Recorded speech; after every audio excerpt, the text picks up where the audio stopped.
¿Qué hola, qué tal? Yo soy Fernando Castro, soy el profesor lector y el día de hoy te traigo una cuarta entrega sobre el tema de la literatura mexicana. Específicamente hoy nos centramos en el barroco.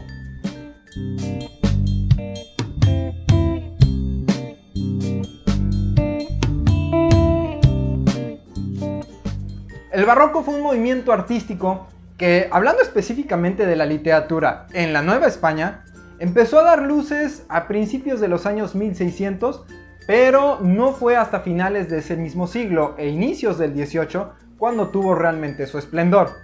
Antes de empezar a hablar directamente de los autores principales, vamos a mencionar las principales características del barroco, así de rapidito, muy por encimita de bolón ping pong.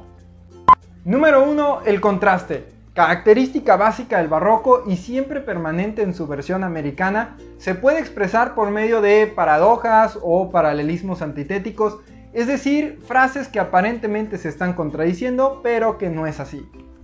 Número 2. La exageración.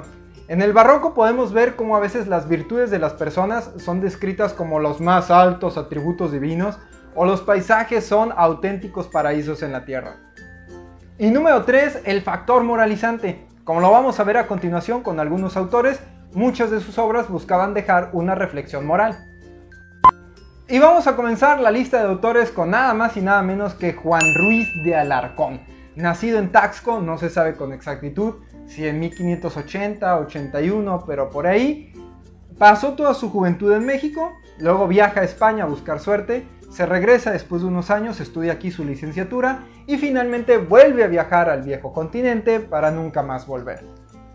Fue el primer dramaturgo de peso nacido en la Nueva España. Lamentablemente fue muy criticado y burlado en su momento por su joroba, además se ha despreciado en España por su origen americano. Sin embargo, poco a poco se fue ganando el respeto de las personas por medio de sus obras. Sus primeras obras, como la del Anticristo o Las Cuevas de Salamanca, tendían mucho a imitar el estilo de Lope de Vega, que era quien arrasaba con el teatro en ese momento, pero después fue encontrando su propio estilo. La exagerada propiedad de muchos de sus personajes era incomprendida en España, pues no ubicaban que el vasallazgo del español sobre el indígena ha dejado en México una fórmula social que permea hasta el día de hoy. Su obra en general no es tan alegre y bulliciosa como la de Lope de Vega o Tirso de Molina, sino que es un poco más lúgubre e irónica, pero mucho más incisiva en el carácter de sus personajes. Su obra más conocida actualmente es La Verdad Sospechosa, porque es su principal representante de la comedia de carácter. Esta comedia de carácter refleja la vida social, pero critica sus costumbres y hábitos por medio de, como decíamos hace unos momentos, un incisivo análisis del carácter de sus personajes. Tiene mucha relación con el factor moralizante que mencionábamos como característica del barroco. Luego tenemos a Carlos de Sigüenza y Góngora, nacido en el año de 1645 e ingresado a la orden de los jesuitas a los 14 años. Fue el primer todólogo mexicano que tuvimos.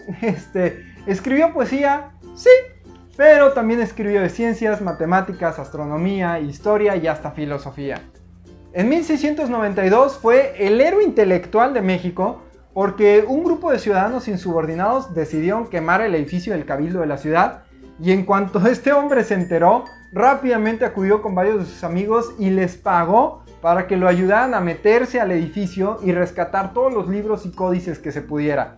Así lo hicieron y gracias a ellos es que tenemos todavía algunos papeles muy importantes de incontable valor que técnicamente se iban a perder. Su principal aportación temática es la defensa de las raíces indígenas, aunque hablando de su estilo literario, tiende mucho más al culteranismo, una rama del barroco cuyo principal representante es el español Luis de Góngora. Otro Góngora que no tiene nada que ver con él, ¿ok? No son familia. En su prosa podemos encontrar desde textos autobiográficos hasta crónica de la época, textos históricos, tratados matemáticos, observaciones filosóficas y deducciones científicas. En su obra El Fénix de Occidente relaciona a Quetzalcóatl con el apóstol Santo Tomás, lo que no tiene mucho fundamento, pero más de un siglo después serviría a Fray Servando Teresa de Mier para basar su apología independentista. Y para cerrar con broche de oro, vamos a terminar hablando de nada más y nada menos que Sor Juana Inés de la Cruz, No vamos a adentrarnos mucho en sus datos biográficos porque no es la intención del video, pero vamos a hacer la división básica que hizo María Edme Álvarez, es decir, su vida se puede dividir básicamente en 4 periodos.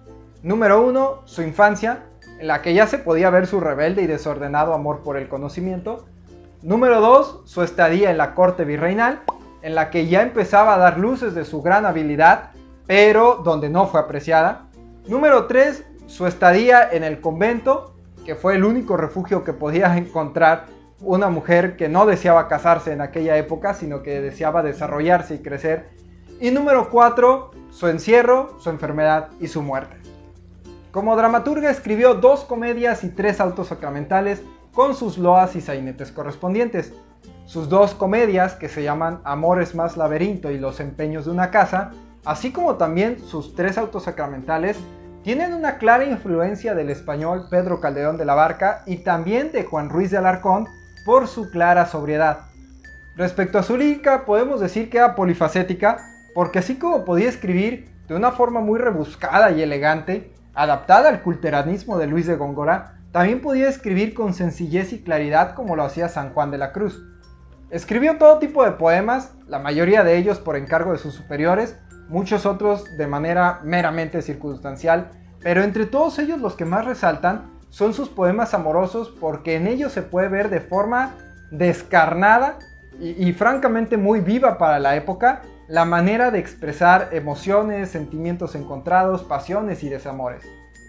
Y finalmente, hablando de su prosa, vamos a encontrar principalmente defensas y apologías, resaltan el Neptuno alegórico y la carta atenagórica, pero entre toda su prosa, por definitiva la que es su principal obra, es la carta a Sor Filotea de la Cruz.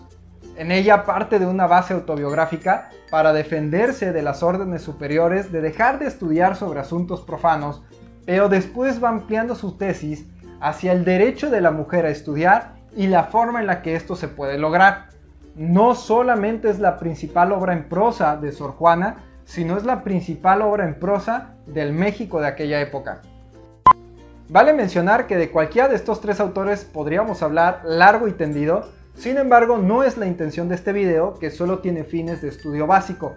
Sin embargo, puede que en el futuro haga videos donde me enfoque en cada uno de estos autores. Así que si llego a hacer eso, te voy a estar dejando en la parte de arriba el enlace de cada uno de esos videos y también en la caja de información de abajo.